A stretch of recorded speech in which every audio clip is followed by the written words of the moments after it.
2025년 상반기 전세 시장은 약세장으로 진입할 거고 매매 시장은 하락장으로 진입할 수 있는 구간이 찾아오게 될 거다. 이게 폭등한 게 아니라 정상 범위 내로 올라온 수준이다. 이렇게 해석하셔야만 합니다. 전세 수요가 급감하고 있다, 감소하고 있다라고 해석할 수도 있죠. 자, 이런 상황이 매매 시장에도 영향을 줘서 매매 가격 하락세로 접어들 수 있는.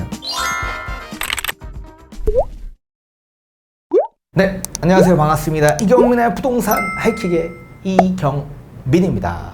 자, 지금까지 매매와 전세 가격이 지속적으로 상승해오다 보니 앞으로 찾아올 수 있는 2025년도에도 서울은 주택 공급 부족 현상이 더욱더 부각되어 오히려 매매와 전세 가격이 다시 폭등하는 시기가 찾아오게 될 거다. 이런 주장들이 지속적으로 나오고 있는 실정입니다.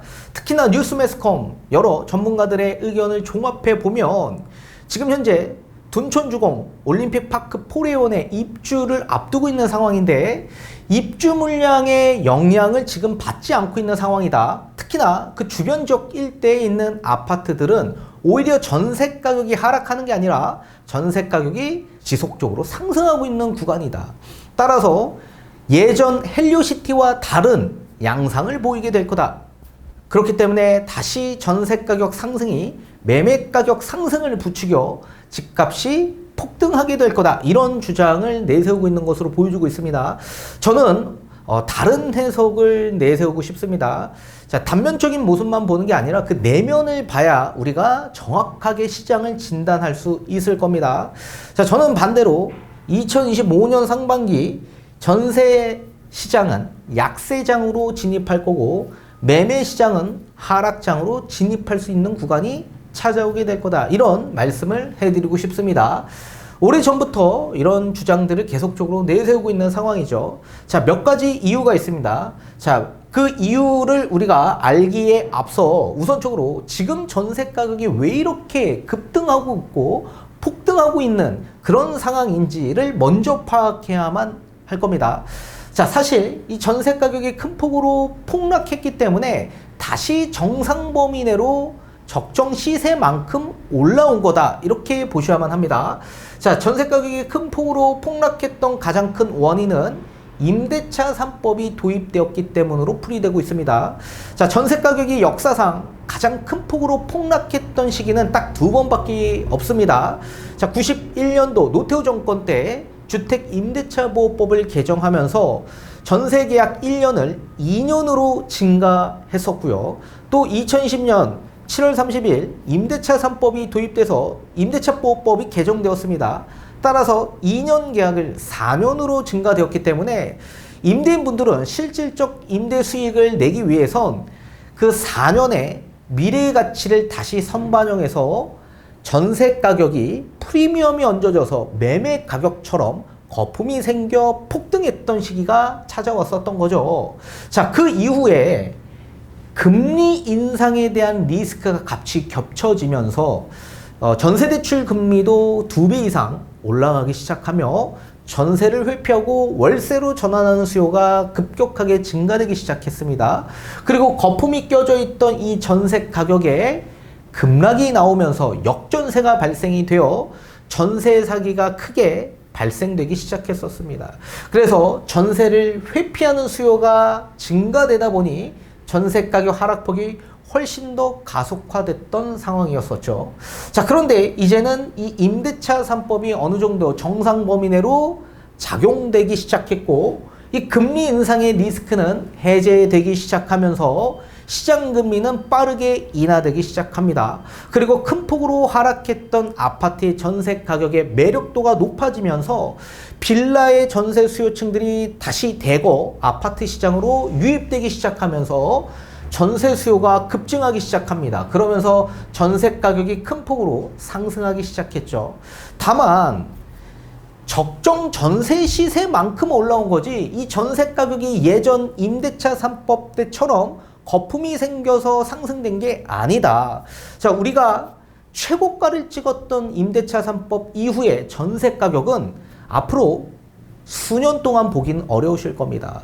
대세 하락장 구간대까지도 보기 어려우실 거고요. 저는 개인적으로 2029년, 2030년 정도가 돼야지만 우리가 찍었던 최고가 그 금액을 다시 보게 될 겁니다. 따라서 대세 하락장이 찾아오는 그 구간대까지는 이 적정 전세 시세의 기준만큼 유지될 가능성이 매우 커지게 될 거다. 이건 저번 영상에서 제가 다뤄드린 바 있었습니다. 자, 그렇다면 중요한 건 이 적정 전세 시세는 어떤 기준점에서 대입해야만 하냐. 임대차 3법이 나왔던 2020년 7월 그 이전 2020년 5월, 2020년 6월 그 시기의 전세 시세가 적정 전세 시세라고 기준화할 수가 있습니다. 저는 2020년 5월 기준에서 시세를 대입하고 있습니다. 자, 거기에서 소비자 물가는 지속적으로 상승하죠. 그러면 실질적 임대 수익을 창출하기 위해선 물가보다 전세 임대료 증액을 더 높게 해야만 실질 수익이 발생될 수밖에 없을 겁니다. 따라서 제가 저번 강의 영상에서 20년 차 20년 동안의 평균 물가 상승률이 약 2%였다. 자, 따라서 물가 상승 대비해서 전세 가격 상승률은 20년 동안 약 2.5배수 정도 증가되더라. 따라서 2%의 2.5배수 정도가 된다면 약 5% 정도가 될 겁니다. 그렇다면 2020년 기준에서 지금 현재 2024년도니까 4년 정도 5%의 4년이면 약 20% 정도 인상률이 적용될 가능성이 있겠죠. 따라서 만약에 임대차 3법이 나오기 전에 전세 시세가 10억이었다라고 한다면 지금 적정 전세 시세는 원래는 12억 정도가 돼야 정상적인데 이 10억짜리가 7억까지 떨어지고 이 7억짜리가 12억 수준까지 올라오게 되는 겁니다. 이게 폭등한 게 아니라 정상 범위 내로 올라온 수준이다. 이렇게 해석하셔야만 합니다. 자, 지금 앞에 언급했던 올림픽 파크 포레온 주변 지역 일대의 아파트 가격도 마찬가지 아직도 적정 전세 시세만큼 올라오지 못하는 수준이었기 때문에 지금 그 수준만큼 올라가고 있는 상황이다. 근데 그거를 지금 다르게 해석하고 있는 겁니다. 지금 올림픽 파크 포레온이 입주를 앞두고 있는 상황에 오히려 전세 가격이 하락한 게 아니라 전세 가격이 폭등하고 있다. 이런 주장을 내세우고 있는 거죠. 이건 뒤에 가서 다시 한번 알아보도록 하겠습니다. 따라서 대세 하락이 오는 구간대까지는 지금 대부분이 그런 적정 전세 시세만큼 올라왔다라고 보셔야 됩니다. 그래서 그 기준 2020년 5월 달에서 약 20%포인트를 적용한 그 시세가 적정 전세 시세이고 그 시세만큼 계속 시세를 유지할 가능성이 매우 커지게 될 겁니다. 만약에 적정 시세가 10억이라고 가정한다면 11억까지 올라간 아파트는 다시 10억으로 이탈될 가능성이 매우 커지게 될 거고 10억까지 올라가지 못한 전세 시세는 다시 10억으로 올라갈 가능성이 매우 커지게 될 겁니다. 자, 그런 상황에 놓이게 될 겁니다. 따라서 전세 가격이 일부 다시 조정을 볼 수 있고 또 높은 전세 시세에 있는 아파트들은 역전세가 발생될 가능성도 매우 커지게 될 거다. 자, 두 번째, 그렇다면 지금 앞으로의 전세 가격은 어떻게 될 거냐, 이 기준을 볼 때 우리는 총 세 가지 기준을 두고 봐야만 할 겁니다. 자, 우선적으로 갱신권, 계약갱신권을 활용한 기축 아파트의 매물은 지금 감소할 예정에 있습니다. 자, 그렇지만 갱신권이 만료된 그리고 시장에 나오는 전세 매물들은 오히려 지금 적체되고 있는 상황이다. 자, 그 매물이 적체되고 있다는 얘기는 반대로 해석하면 전세 수요가 감소하고 있다라고 해석할 수도 있죠. 또 신규 입주 물량은 오히려 증가되고 있는 상황인데 역사상 가장 큰 증가가 나오고 있을 예정이다. 2025년 1분기, 분기별로 보게 되면 가장 많은 입주 물량이 들어오는 시기가 될 겁니다. 자, 우선적으로 전세 신규 계약 대비 갱신권의 비율을 보게 되면 자, 집값이 폭등하고 전세 가격이 폭등했던 2021년 상반기 수준을 보게 되면 약 41.5%의 비중을 차지합니다. 2019년 상반기 그때 계약하고 그 시기는 전세 가격이 적정 시세였죠. 근데 21년에 전세 가격이 임대차 3법 이후에 큰 폭으로 폭등하면서 계약갱신 청구권의 비율이 높아지게 된 겁니다. 자, 반대로 2021년에 계약하신 분들이 2023년 상반기에 계약갱신권을 청구했었어야 되는데 21년도는 전세 가격이 폭등했던 시기고 23년 상반기는 전세 가격이 금리 인상의 리스크로 폭락했던 시기였습니다. 그러다 보니 갱신권의 비율이 굉장히 낮았던 17.5% 수준을 유지했죠. 자, 그리고 23년도에 갱신권을 활용하지 않고 대부분 신규 계약을 했을 겁니다. 전세 가격이 주변 아파트 가격이 다 하락했던 시점이었기 때문에 다시 신규 아파트로 들어가고 그 신규 아파트로 들어간 23년도에 2년이 지난 25년 상반기는 계약 갱신권을 청구할 가능성이 매우 커지게 될 겁니다.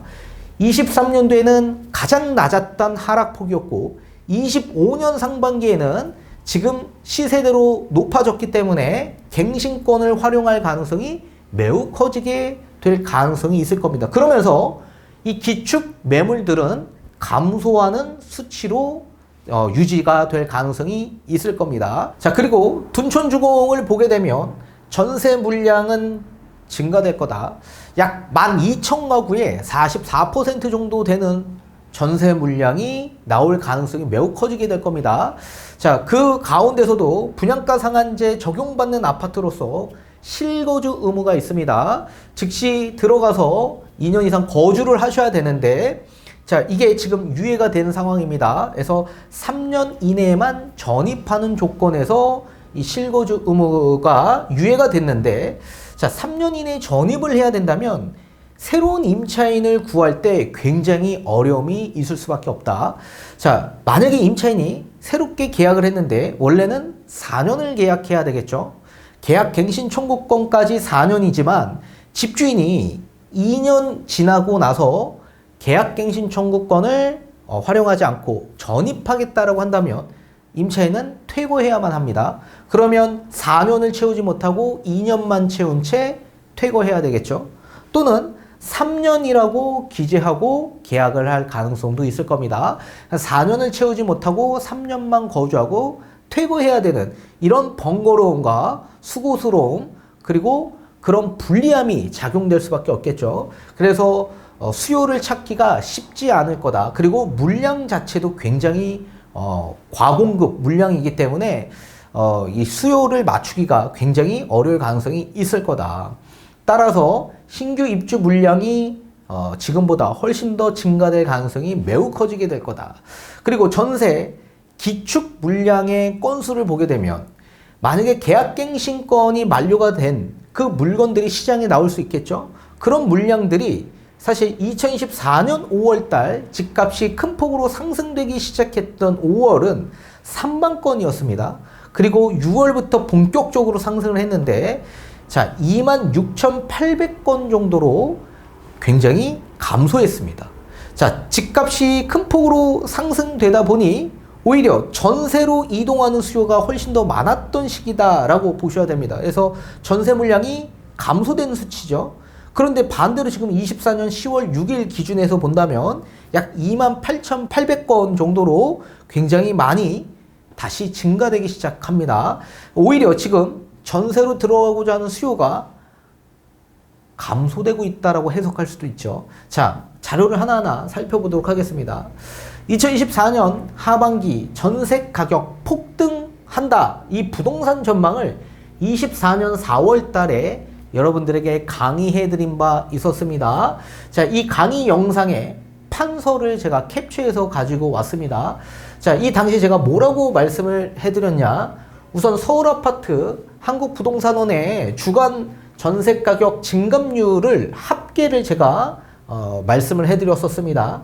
2020년 상반기 0.7% 상승을 했고 2020년 하반기 3.1%, 21년 전보다 3%의 큰 상승폭이 나왔다.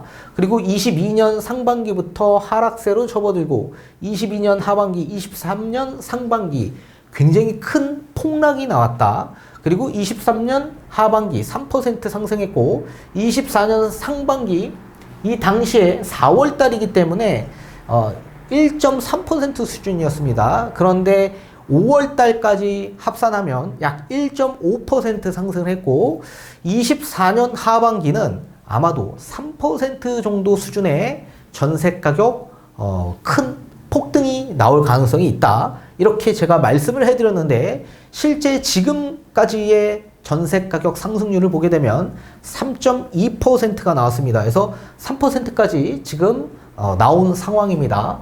자, 따라서 저는 2024년 하반기는 전세 가격이 폭등할 수밖에 없다. 그 원인을 이 서울 아파트 시기별 전세 수요의 흐름을 설명하면서 말씀을 해드렸었습니다. 자, 우선적으로 24년 하반기를 보게 되면 자, 2020년 하반기에 신규 계약하신 분이 계십니다. 이 당시에는 전세 가격이 폭등했던 시기에 계약을 했던 분이겠죠. 근데 22년 하반기 2년이 지나서 갱신권을 사용하려다 보니 전세 가격이 폭락하게 된 겁니다. 그죠? 22년 하반기면 전세 가격이 큰 폭으로 폭락했던 시기였죠. 그러면 갱신권을 사용하는 건 굉장히 불리함이 있었겠죠. 따라서 더 폭락한 값이 더 저렴한 상급지로 이동하기 위해서 신규 계약을 체결했을 겁니다. 그래서 퇴거를 하고 신규 계약을 체결했다. 그래서 대부분 이런 분들은 역전세에 놓인 분들이 많았던 시기였다. 그리고 이 시기에 굉장히 낮았던 전세 가격에 신규 계약을 하고 2년이 지난 2024년 하반기가 되면 갱신권을 활용할 거다. 자, 2024년 하반기 저는 3%의 상승을 예상했었습니다. 따라서 큰 폭으로 상승하다 보니 당연히 갱신권을 활용할 수밖에 없겠죠. 자, 갱신권을 활용한다는 얘기는 나와야 할 전세 수요, 시장에 나와야 할 전세 수요가 잠겨 있다라는 얘기죠. 자, 따라서 나와야 할 매물량이 감소된 수치가 나올 거다. 감소된 수치가. 자, 매물량이 감소되면 어떻게 됩니까? 전세 가격이 상승될 요인이 작용되게 되는 거죠. 자, 그리고 2024년 하반기 또 여기 있네요. 이번에는 2022년 하반기에 폭락을 했습니다. 전세 가격이. 요 시기 때 신규 계약하고 또 2년이 지난 2024년 하반기 이 시기에는 오히려 전세 가격이 큰 폭으로 상승될 거다. 따라서 이 시기에도 마찬가지 갱신권을 활용하게 될 거고 26년 하반기가 돼서야 퇴거를 하게 될 거다. 따라서 갱신권을 활용하는 수요가 24년 하반기에 굉장히 많아질 거다. 실제로 갱신권을 활용한 비율이 굉장히 높았습니다. 따라서 나와야 할 전세 매물량은 나오지 못하고 잠기게 된 거죠. 매물량은 잠기는데 입주 물량이 역사상 거의 최저치의 입주 물량을 보였던 시기가 요 시기였습니다. 24년 하반기. 그래서 저는 24년 하반기는 입주 물량이 굉장히 최저치였기 때문에 신규 나올 수 있는 물량도 감소되고 기축의 전세 매물량도 감소됨으로써 전세 가격은 상승될 수밖에 없다. 이렇게 전세 가격이 지속적으로 상승세가 계속 나오게 된다면 매매로 전환하는 수요가 증가되면서 매매 시세도 폭등하게 될 거다. 이렇게 주장을 했던 강의 영상이었습니다. 자, 그렇다면 반대로 이제는 2025년 상반기다 보니 2025년 상반기는 요 시기죠. 자, 그러면 다시 과거로 넘어가서 21년 상반기에 신규 계약하신 분들을 보게 되면 21년 상반기 상승했던 시기였습니다. 그죠? 그리고 2년이 지난 2023년 상반기는 폭락했던 시기였죠. 따라서 이 시기에도 마찬가지 다시 퇴거를 해서 신규 계약하고자 하는 수요가 많았을 거다. 그리고 23년 상반기에 신규 계약하신 분은 2년이 지난 2025년 상반기 이 시기에는 아마 저는 전세 가격 상승이 굉장히 높았던 시기이기 때문에 2024년 상반기, 2024년 하반기 전부 다 큰 폭으로 상승했던 시기이기 때문에 전세 가격 상승으로 인해서 어쩔 수 없이 갱신권을 활용하게 될 거다. 그러면 25년 상반기에도 어떻게 됩니까? 또 나와야 할 전세 수요가 잠기면서 또 나와야 할 기축 전세 매물량이 감소되는 수치가 나올 수밖에 없겠죠. 자, 그렇다면 24년 하반기처럼 전세 가격이 또다시 상승될 요인이 작용되는 거죠. 다만 전제 조건이 있습니다. 신규 물량도 감소될 경우 전세 가격이 상승될 수밖에 없을 텐데, 매물량, 기축 나와야 할 매물량은 감소되지만 신규 입주 물량은 오히려 엄청난 증가가 나온다. 자, 한번 보도록 하겠습니다. 우선 자, 서울 아파트 55제곱미터 이상 되는 아파트 기준에서 반전세와 월세를 제외하고 순수 전세로만 신규 계약 및 계약 갱신 계약을 제가 국토부 자료를 보면서 추이를 조사했습니다. 자, 우선적으로 2021년 상반기 기준에서 보게 되면 총 전세 계약은 6,923건이 계약이 되었습니다. 그 가운데 신규 계약은 4,412건, 그리고 감액하거나 증액한 총 계약은 2,511건 정도가 되고요. 또 이 가운데서도 계약갱신 청구권으로 계약한 건수는 1,830건 정도가 됩니다. 따라서 신규 계약 대비 갱신권의 비율을 보게 되면 약 41.5% 정도 수준이 나왔다. 그래서 갱신의 비율이 굉장히 높았죠. 그래서 2019년도 그 시기에는 적정 전세 시세였고, 2021년도 이 시기에는 전세 가격이 폭등했던 시기이기 때문에 계약갱신 청구권을 요구했던 수요가 많았던 시기였죠. 그래서 41.5%가 나왔다. 그리고 총 전세 계약 대비 갱신권의 비율을 보더라도 26.4%의 높은 수준이 나왔습니다. 자, 그런데 반대로 21년 상반기와 달리 23년 상반기를 보게 되면 총 전세 계약 건수가 6만 855건 정도로 약 2021년 상반기와 비교하면 10배 정도의 차이가 나는 수치입니다. 굉장한 수요가 몰렸죠. 자, 23년 상반기에 전세로 수요가 이렇게 엄청나게 몰렸다. 그 이유는 전세 가격이 큰 폭으로 폭락했고, 가격의 매력도가 높아지면서, 그리고 여러 가지의 문제점들이 하나둘씩 해소되기 시작했던 시기였기 때문에 수요가 엄청나게 집중했던 시기였다. 그 가운데 신규 계약을 보게 되면 약 4만 건 정도가 됩니다. 약 4만 건. 그래서 21년도 상반기에 계약하셨던 분들, 이분들이 2년이 지난 23년 상반기에 갱신권을 거의 활용하지 않았었죠. 갱신권을 활용하지 않고 대부분 어떻게 해요? 신규 계약으로 집중하셨던 분들이 많았던 시기였다. 그리고 여기에 감액 또는 증액된 총 계약 건수를 보게 되면 2만 건이고, 이 가운데서도 계약갱신 청구권 활용한 건수가 7,000건 정도가 되었습니다. 자, 감액과 증액, 당연히 감액을 했겠죠. 집주인 입장에서 이제 역전세가 날 가능성이 있을 겁니다. 그러면 어떻게 됩니까? 임차인도 그냥 갈아타기를 계획하는 수요들도 있지만, 갈아타는데 또 수고스러움이 있기 때문에 오히려 그냥 감액하는 조건에서 다시 재계약하시는 분들이 있을 겁니다. 그런 재계약한 비율이 약 13,000건 정도가 된 거다. 그래서 대부분 감액해서 된 거다. 그리고 이 감액한 건 뭐예요? 아직 계약갱신 청구권을 활용하지 않았기 때문에 갱신권이 한 번 더 남아있는 거죠. 따라서 이분들은 2025년도에 계약이 끝나지만 갱신권을 다시 활용한다면 2027년 정도가 돼야지만 그 시기에 이제 매물이 나올 가능성이 매우 커지게 될 거다. 그리고 신규 계약하신 분들도 마찬가지 27년 정도 상반기에 이제 매물들이 많이 나오기 시작할 거다. 갱신권 계약은 7,000건 정도가 됩니다. 자, 23년 상반기를 보게 되면 신규 계약 대비 갱신권의 비율을 보게 되면 약 17.5%가 나옵니다. 21년도보다 굉장히 낮은 수치이죠. 총 전세 계약 대비 갱신권의 비율을 보게 되면 11.7%, 굉장히 낮은 수치를 보이고 있습니다.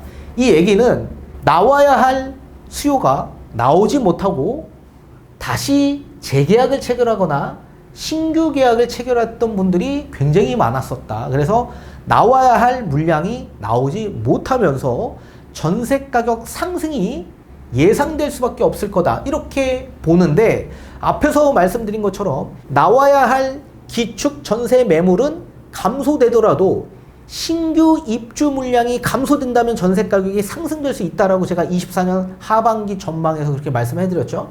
근데 반대로 지금 서울 아파트 분기별 물량을 보게 되면 2025년 1분기 서울 약 2만 1000가구 정도의 물량이 나오는데 2006년부터 조사를 해본 결과 약 역사상 거의 최대치다. 최대치.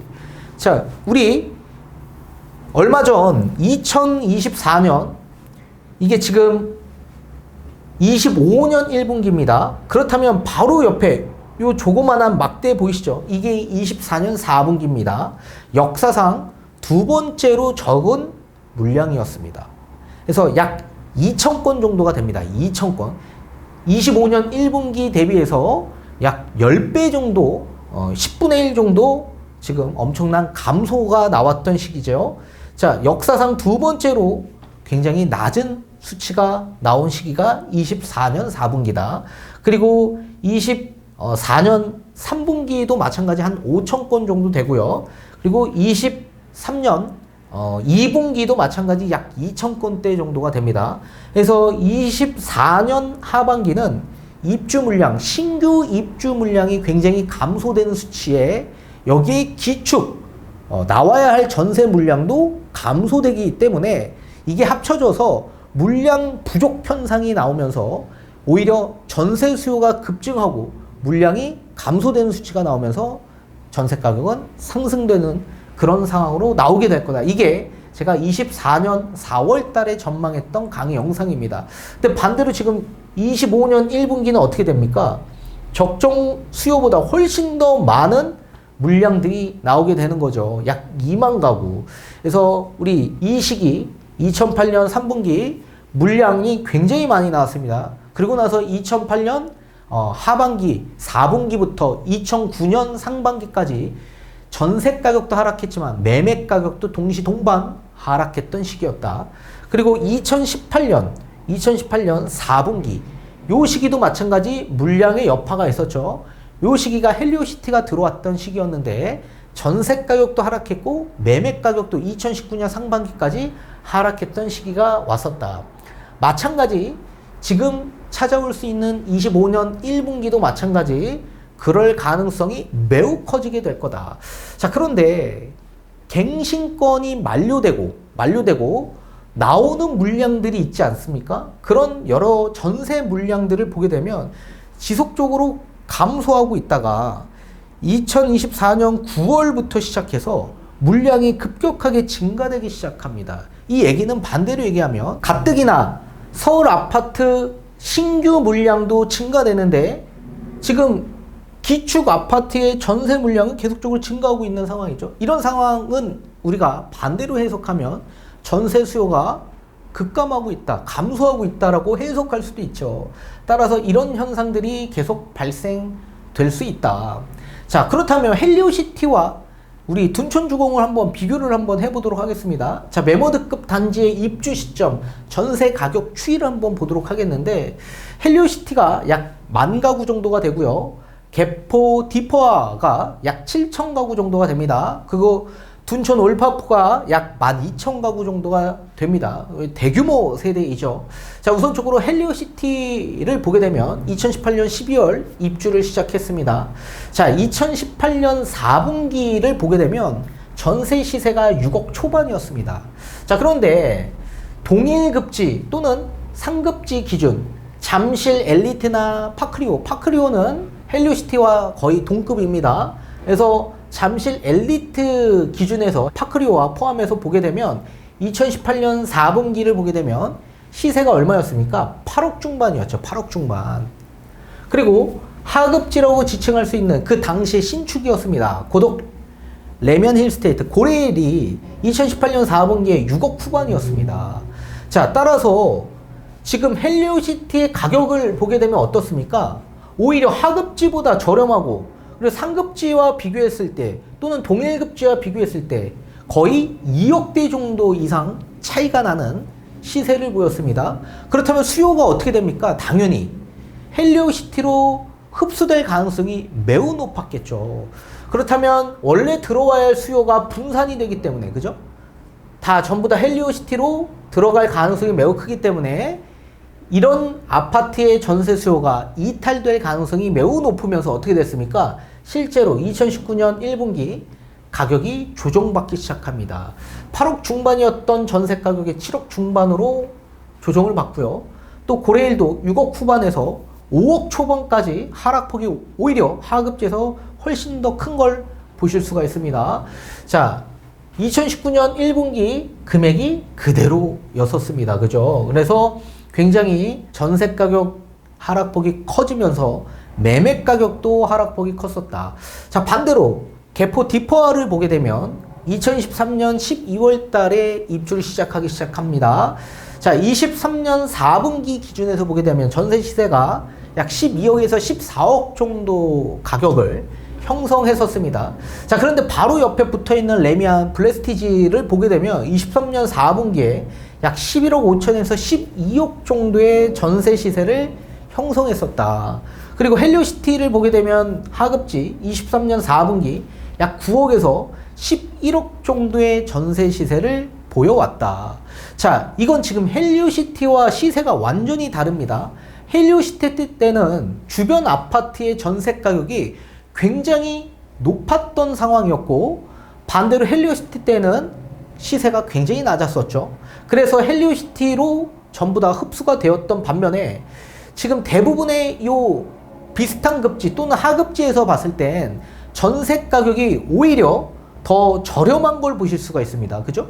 자, 신축보다 오히려 더 저렴하게 시세가 형성되어 있죠.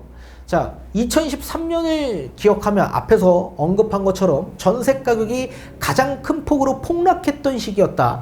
그래서 굉장히 대부분의 모든 주변 일대 아파트 시세가 다 낮았던 시세였습니다. 그래서 구태여 디퍼가 아니더라도 갈만한 곳들이 너무나도 많이 있었던 시기였죠. 그래서 수요층들이 어떻게 됐습니까? 전부 다 디퍼화로 흡수된 게 아니라 주변 아파트로 전부 다 분산된 거다. 따라서 디퍼화로 만약에 흡수가 됐다면 당연히 이 주변에 있는 전세 시세도 당연히 하락했을 거고 매매 시세에도 영향을 줬을 거다. 근데 제가 예전 2023년 제가 상반기에 뭐라고 답변해 드렸냐? 개포 디퍼화랑 그리고 원밸리가 들어와도 전세 가격은 상승될 거고 매매 가격도 상승될 거다. 이거 제가 강의 영상에 전망한 강의 영상이 있습니다. 그렇게 설명을 해드렸죠. 헬리오시티 때랑은 완전히 다를 거다. 근데 그 당시에도 뉴스 매스컴 여러 전망에서 뭐라고 했습니까? 헬리오시티 때처럼 똑같이 주변 아파트 집값이 하락하면서 2차 폭락이 나올 거다. 23년 하반기에 2차 폭락이 나왔던 주장이 나왔던 그 얘기가 요 헬리오시티를 대입해서 디퍼와 폭락 얘기가 나왔던 시기였었습니다. 근데 저는 절대 그렇지 않다라고 얘기했죠. 자, 그리고 24년 1분기를 보게 되면 11억 5천에서 13억 정도로 가격이 형성되고 있고요. 지금 현재 기준은 13억에서 14억 정도 가격이 형성되어 있다. 자, 반대로 보게 되면 개포 블레스티지 24년 1분기 12억 중반 오히려 가격이 올랐네요. 떨어진 게 아니라 올랐습니다. 그죠? 그리고 10월 기준은 14억 중반으로 가격이 엄청나게 큰 폭으로 올랐다. 그리고 헬리오시티도 24년 1분기 10억대로 가격이 올랐습니다. 23년 4분기 디퍼가 나왔던 시기 9억이었습니다. 최저 금액이. 근데 10억대로 올라왔죠. 그리고 현재 지금 약 11억에서 11억 5천 정도의 가격을 찍었던 상황이었습니다. 자, 따라서 예전에 비하면 금액이 지금 올라온 수치죠. 이렇게 올라온 수치는 왜 올라왔습니까? 그만큼 큰 폭으로 폭락했기 때문에 정상 범위 내로 올라온 거다. 앞서서 제가 설명한 것처럼 2020년 7월 30일 이전 임대차 3법이 나오기 전에 시세가 플레스티지가 13억이었습니다. 그래서 지금 현재 적정 시세 물가 상승 대입해서 적정 시세를 환산해보면 15억 정도 나올 거다. 그래서 이 아파트는 지금 적정 시세만큼 올라가고 있는 추세다. 이렇게 보셔야 되고요. 헬리오시티도 마찬가지입니다. 임대차법이 나오기 전 시세가 9억 2천이었고 그렇다면 지금 현재 적정 시세는 11억 정도 돼야 적정 시세다. 근데 지금 현재 11억에서 11억 5천까지 적정 시세보다 좀 높은 수준으로 가격이 올라가고 있는 거죠. 이런 아파트는 다시 가격이 이탈될 가능성이 있을 거다. 이렇게 제가 말씀을 해드렸습니다. 자, 그렇다면 둔촌, 올파포가 나오는 시점에 우리 헬리오시티와 고덕 그라시움 아파트를 한번 대입을 해봐서 비교를 해보도록 하겠습니다. 25년 이제 1월부터 본격적으로 입주를 시작하는데 24년 10월 기준에서 지금 전세 시세가 7억에서 9억 정도 형성을 하고 있습니다. 자, 그런데 헬리오시티의 지금 전세 시세는 얼마죠?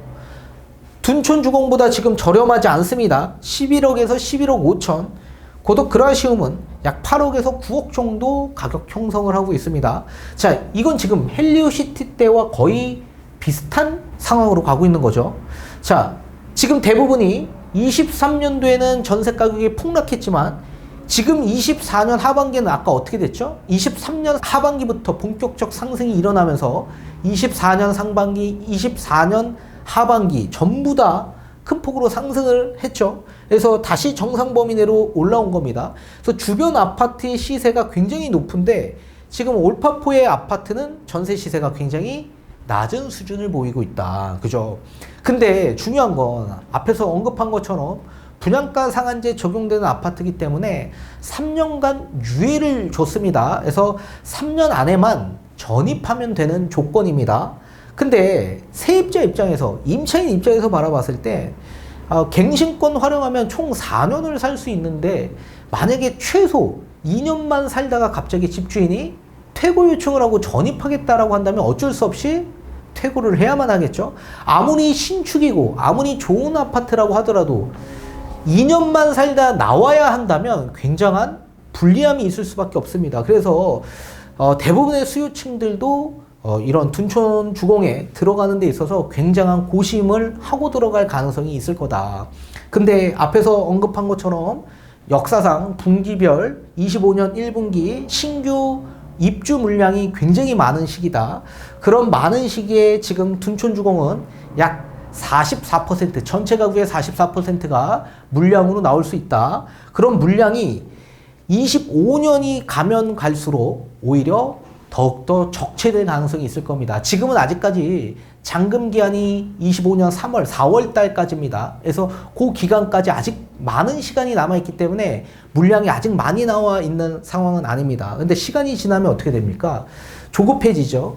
잔금을 앞두고 나서 수요가 나와줘야 되는데 지금 여러 가지의 핸디캡이 있죠. 자, 3년이라는 핸디캡이 있기 때문에 어쩔 수 없이 수요를 맞춰야 되는데 수요가 들어오기가 쉽지 않은 상황이기 때문에 오히려 잔금을 맞추기가 어려울 수 있을 겁니다. 그렇다면 어쩔 수 없이 임대인분들은 시세를 낮출 수밖에 없죠. 그럼 시세를 낮추게 되면 어떻게 됩니까? 또 호가가 낮아지고 낮추는 경쟁이 가속화될 가능성이 있을 거다. 그러면서 주변 아파트에 어떻게 됩니까? 이렇게 시세에 영향을 줄 가능성이 매우 크게 될 거다. 매우 크게 될 거다. 그래서 제가 봤을 땐 따라서 앞에서 설명한 것처럼 지금 전세 가격이 아까 그라시움이 막 올라간다라고 했죠.